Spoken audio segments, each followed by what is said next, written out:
Hello everybody, this is Jim1537, and welcome to Jim1537's Metaphysical Tools for Transformation.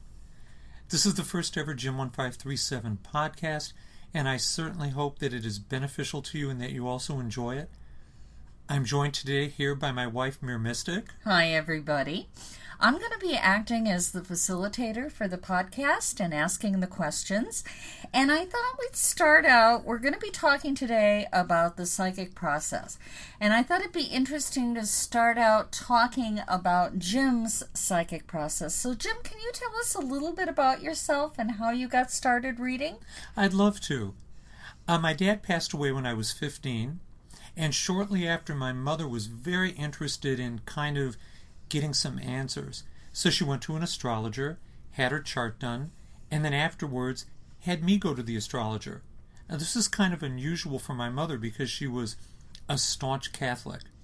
Nonetheless, she was kind of looking for more of a metaphysical approach to why things may have happened the way they did, why my father had passed. And then after I had my chart done, I became really interested in studying astrology. I started doing that.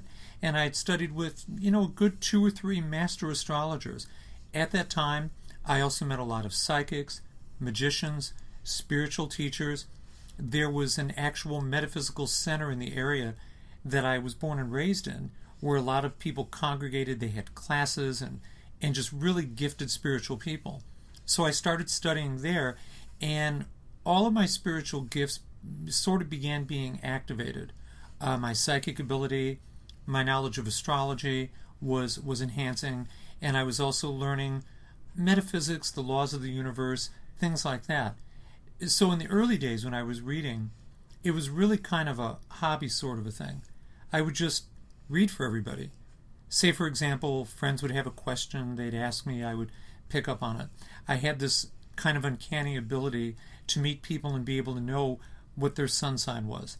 So I'd meet people and I'd say, oh, you're a Cancer, or you're a Pisces, and I would be right.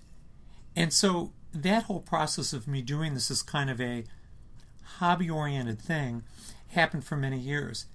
As the story evolved, people wanted me to do it in a more structured, formalized sort of a way, where I started doing readings and then eventually doing it professionally. At this point, I've done over 90,000 readings. And I have to say, in the plus 30 years of work that I've done, that it's been a tremendously enriching and enlightening experience for me. Different readers have different gifts. Some people talk about that. They talk about their ability to be empathic. They talk about their ability to see and speak with spirits. They talk about their clairvoyance or their clairaudience. What do you consider to be your greatest spiritual gifts, and what are the strengths associated with that?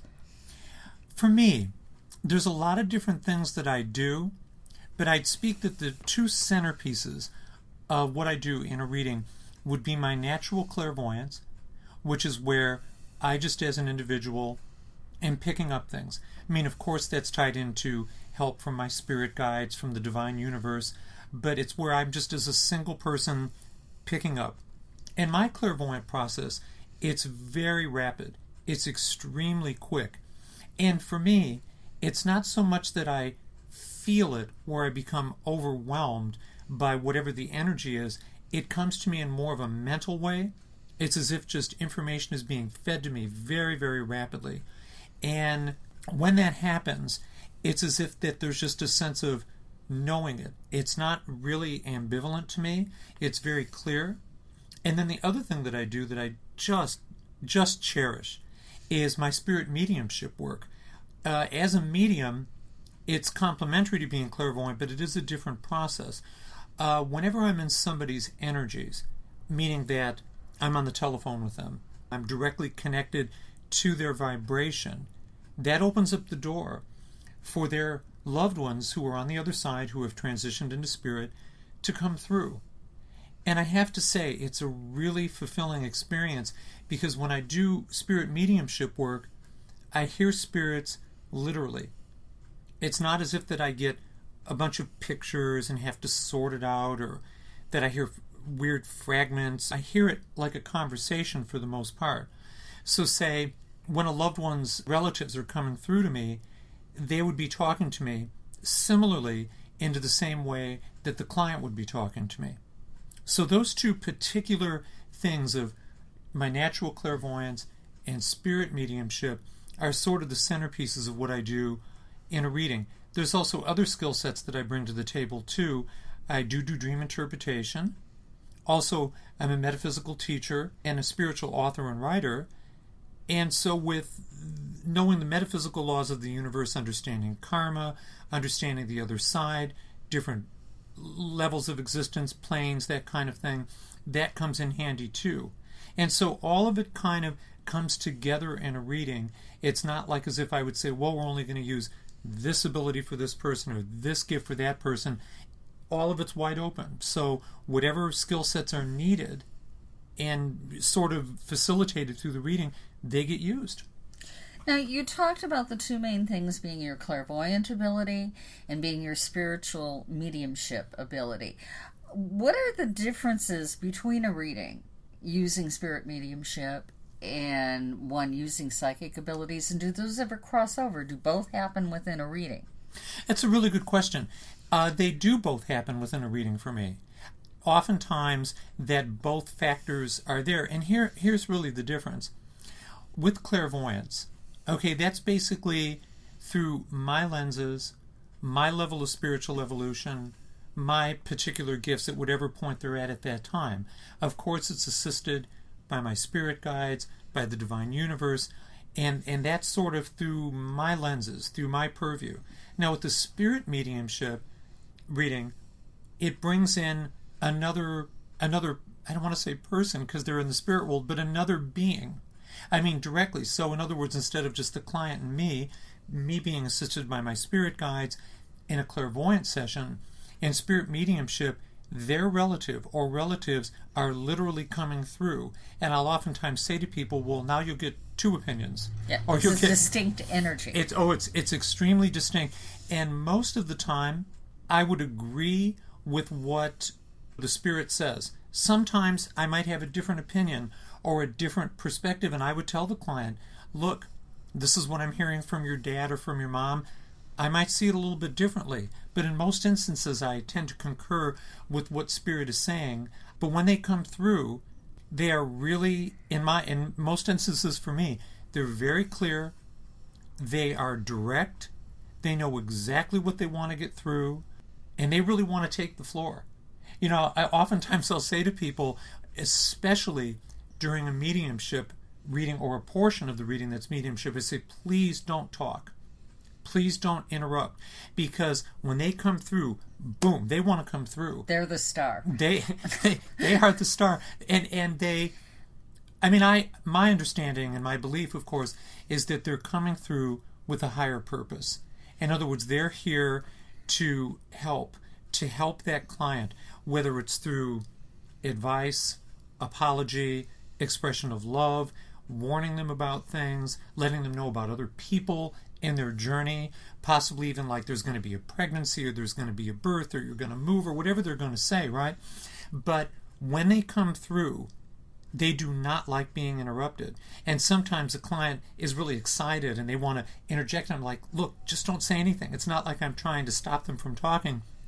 But I'll say, please just don't say anything. See, when I'm doing clairvoyant work, it can be very much like a conversation. Say if a client wants to jump in, say something, I'm fine with that. Or if they say, wait, Jim, wait, explain that, or they have a question or they want to express what they feel. But it's different with a spirit medium reading. It's really best for the client to really not say anything. Do you find that people have expectations about what a spirit reading is, a reading involving mediumship? Do they have expectations about that? Some of them do and some of them don't. I think a lot of times that, at least in my experience, that the people I've read for have been sort of startled by the mediumship aspect of it, because when I pick up a spirit from the other side, the information is specific. It may not be what they want to hear. You know, in other words, it may not address their career or what they're interested in, but it's very specific.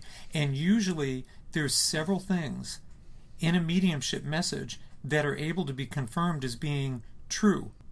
a lot of times spirits do not want questions, or they won't necessarily respond to the questions from the client.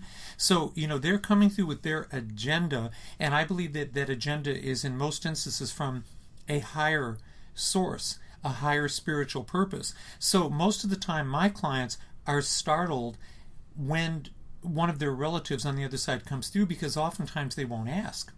When you're in a room and you could feel somebody's behind you and they want your attention, like say if it's your kids or whatever, you're in your room and the kid walks in and you don't even really hear them walk in, but you can just sense somebody's there and you're like, oh, somebody wants my attention. It's very similar for me when spirit wants to come through. Like I'll be like, is your mother on the other side? She's trying to come through. Do you want her to?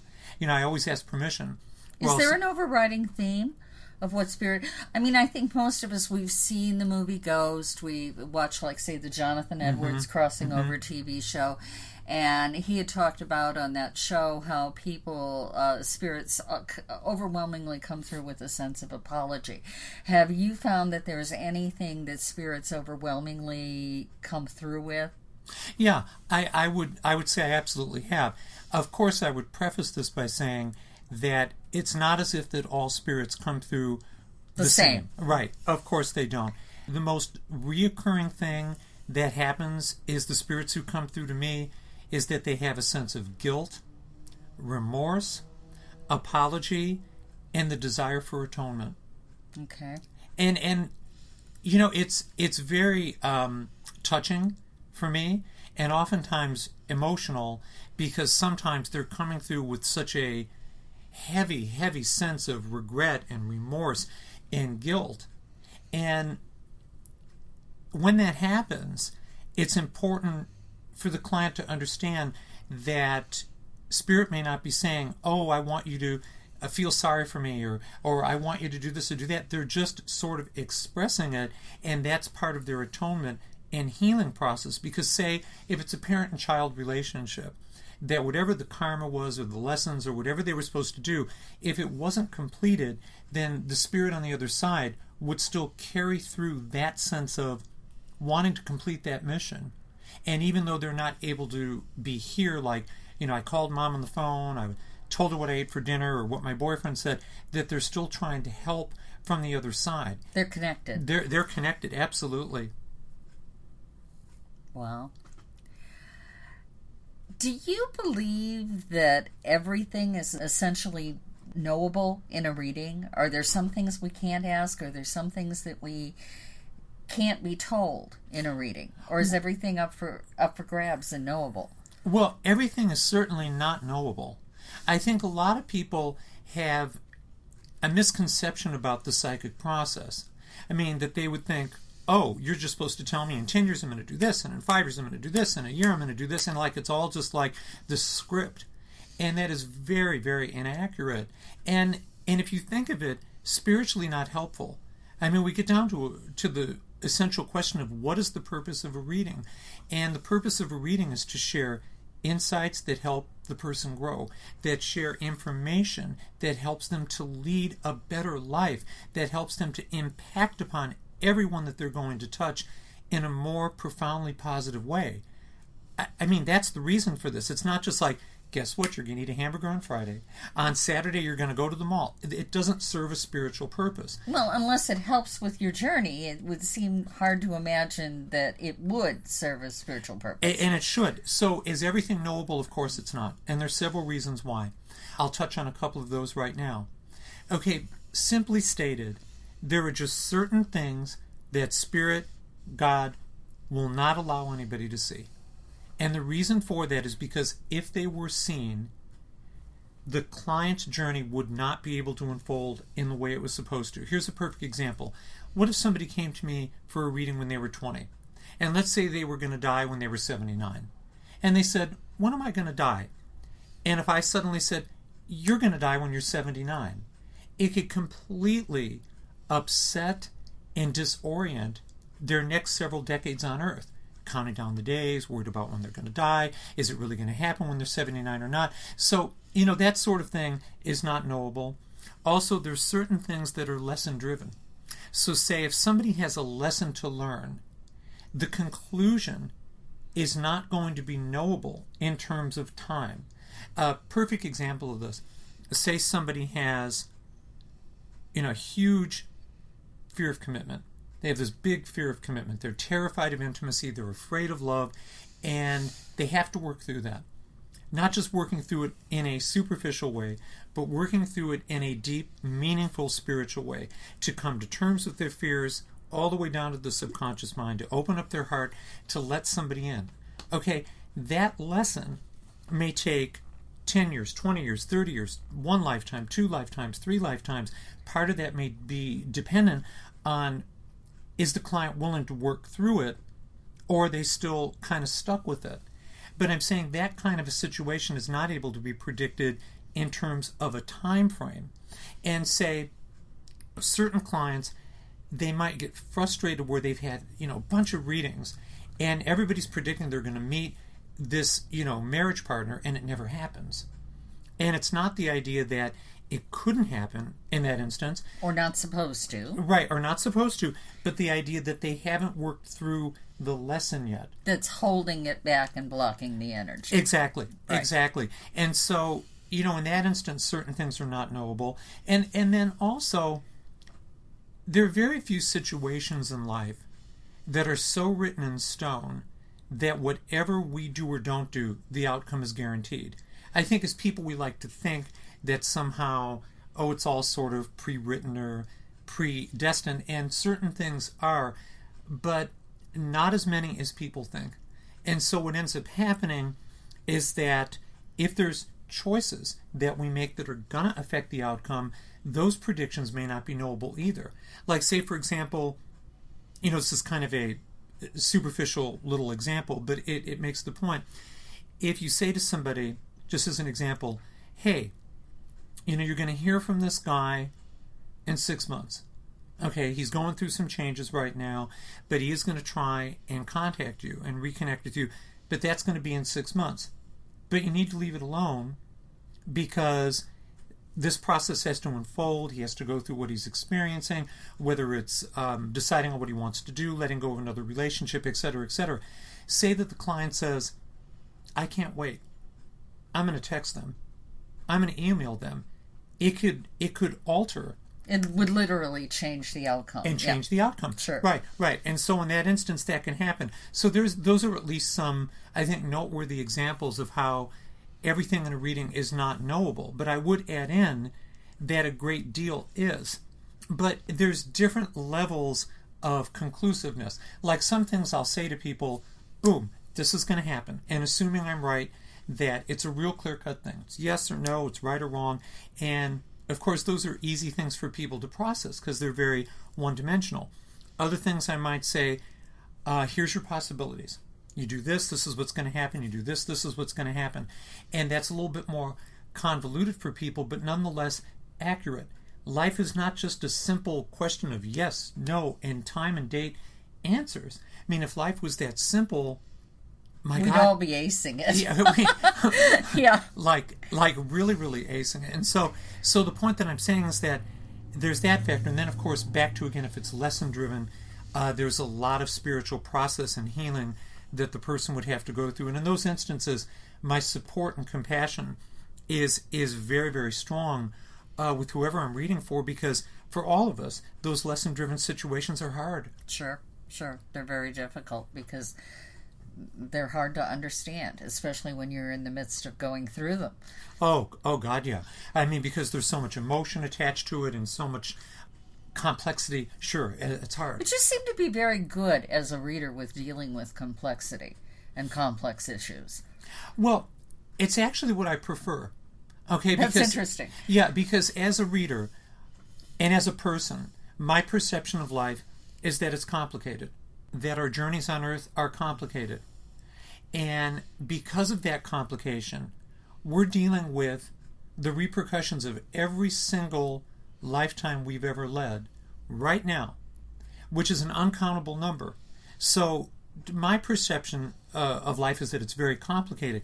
So I really enjoy complex situations where I could really see if spirit comes through, what I'm picking up, what I'm getting clairvoyantly, and to really look at it and analyze it and come up with a plan that can work, a plan that could help somebody. Say, for example, if somebody's just like, when am I going to meet a guy? When am I going to hear from this person, that person? And that's the only aspect of the reading. I mean, it doesn't really allow a lot of depth. It's kind of like reading a story that just has one little storyline and it goes on maybe a page. And I'm not criticizing that type of reading. There's a purpose for it, and some people just want to ask me one simple little question, and that's fine. But I do prefer the complex situations because I believe that it's more applicable to the way life is, and I feel that I can make more of a difference with the client in that way too, for the better. It's interesting if people have different things that they feel that they're looking for out of a reading. Many years ago, I had heard a master teacher talk about the concept of power in a reading, and that you should always ask the question, where does the power go? Does the reader empower you and give you options and give you choices with your life, or are they trying to control the situation and tell you what to do? What's your feeling about the power flow within a reading? It's a really good question. Here's my feeling on it. I would never try to take the power away from anybody. I don't want the power. Okay, I don't have that kind of an ego. Each of us are in the driver's seat of our own life, and I would never ever want that power. I would certainly try to empower the client as much as I can, but not in a false way. In other words, there's always hope to move one's life forward, but it may not be in the way that they want it. Like, say, somebody may say, I really want to sell my house right now, and I could really pick up, they're not going to, and perhaps that they're not supposed to, that there's maybe a job offer that's going to come right in that area, that's going to keep them in that area where they're supposed to be, where they are spiritually supposed to be. But they can't understand it. But they can't understand it because all they can grasp is that they want to sell their house, which is right. Perfectly normal. I mean, we all get into those things. We want what we want it now. I mean, that's part of the human experience. But life is really not like Burger King. We can't always just have it our own way, or as they say, have it your way. Sometimes we can, but sometimes there's detours, sometimes there's U-turns. So I always try to empower anybody that I'm reading for, but in a way that I at least believe is for the highest good. And I always let people know that this is what I'm picking up. It is not the only way to look at things. You're in control of your journey. And I don't just say it as a nice little feel-good statement. I really mean it. Well, it's an important thing. I mean, they are in control of their journey. Absolutely. Absolutely. Do you feel that, we've talked a little bit about the psychic process and different things that can come through in a reading, how, you can offer options, you can share insights, you can make predictions. Is there a wrong time to have a reading? Well, I think there are certain times that are sort of, for lack of a better word, wrong or not as advantageous. Here's a good example. If somebody is so upset that they're not able to hear anything. Right. We've all been at that point. Yes. I mean, where they can't literally hear anything. That they're just going to say scream and yell, say swear or whatever. That's not a good time for a reading. I think if somebody's in a mindset where they're just dead set on the idea that they know what the conclusion is. They know what the answer is. And they're looking for confirmation. That's all they'll accept. And that's all they'll accept. That's not a good time for a reading either. Certainly, people might call me if they're going through something emotionally, and that's perfectly fine. I just think if it's to a point where somebody, say, just had a fight with their boyfriend and they're screaming and yelling, and it's 1 minute later, not necessarily the best time. Time to take a deep breath and pull your energies together. I would say that, conversely, that the best time to have a reading is when you're in a frame of mind that you're not particularly distracted, if possible, where there's not going to be a lot happening like on your end. Like, say, for example, that your best friend isn't going to be knocking on the door in 3 minutes and you're waiting for them. Different things like that. But I can really work easily with whatever somebody's going through, as long as it's not so much to an extreme that they can't even participate in the process. Do you recommend that people have a plan for having a reading, like, say, writing down questions ahead of time, thinking for a few days about what information that they're looking for to get the most value out of a session? It depends. I think that works on many different levels. Let's say sometimes somebody might feel like, wow, I need a reading. And so they call and they want a general reading. That's perfectly fine. They're just open. Then Spirit comes through. We just go through whatever comes on my radar. That could be a very beneficial reading. Other times, there's more specific concerns. Like, say, somebody wants to know if they're going to get their promotion. Somebody wants to know if they're going to buy a new car, whatever it's going to be. And those things, I think, are fine to put in as questions. I think depending on what the need of the client is at that time, that questions are good. Sometimes wanting a general reading is good. I think depending on what's going on, either one can work. Do you have a hard time picking up other people around a person? You know how sometimes people call and they want to know what's going on with my kids, what's going on with my brother. For me, it's extremely easy. Extremely easy. In other words, for me, once I get into the energy of a person and I'm in their energy, okay, everything and everyone that is connected to them becomes accessible to me. So it's not like their brother needs to call for you to be able to pick them up. No. You can pick them up through the other person. Absolutely. And say, for example, if I'm reading for somebody, all of the people that are in their life currently, past, present, and even in the future will come to me. And not only could I tell them about that person, I can also make predictions for that person too. Like I say, this is what's going to happen to your sister. In fact, it's something that has always come very easily for me to do that. Again, it's like the reading is a multifaceted process. So whatever is needed, whatever comes through, we can do it. Now, you've started writing books. Yes, I have. And your first book is out and available on Amazon and Barnes & Noble now. And the title of the book is? The title is Why the Law of Attraction Isn't Working for You. And I'm working on a second book right now. And that's going to be called The Truth About Psychic Attack. Well, that's going to be fascinating. I really hope so. I really am motivated and very inspired to hopefully offer people information that is fundamentally spiritually accurate. That's extremely important to me, to not dispense any information that is spiritually incorrect, but also that's going to be of practical use to them. In other words, not just lofty or up in the clouds knowledge, but how does it help people in their daily lives dealing with their struggles, especially because people do struggle. All of us struggle with our karmic lessons, with our emotions, with the different circumstances we find ourselves in that we don't quite understand why they're happening and how to navigate them. And so with the books, I've been really excited about doing this. It's wonderful. Do you feel that your experience as a reader has made it easier for you to write because you can take real-world situations and apply the metaphysics and the metaphysical knowledge to them? Tremendously so. I never really saw myself as the kind of person who would want to be, say, up in a mountaintop meditating. That was just not really my deal. Like, I'm more in what we would call the real world, for lack of a better term, meaning that I deal with a family, paying bills, cleaning the yard sometimes, whatever. And so that experience of reading for people has greatly impacted what I would do as an author, because I'm in the trenches with people. In other words, I'm not just somebody who's up on the mountaintop, metaphorically or literally, and channeling information. I'm in the trenches with people. I'm seeing why people are suffering, why they're triumphing, why they're doing well, why they're not doing well, has a huge impact on my writing style. Well, we're looking forward to that next book. Thank you so much.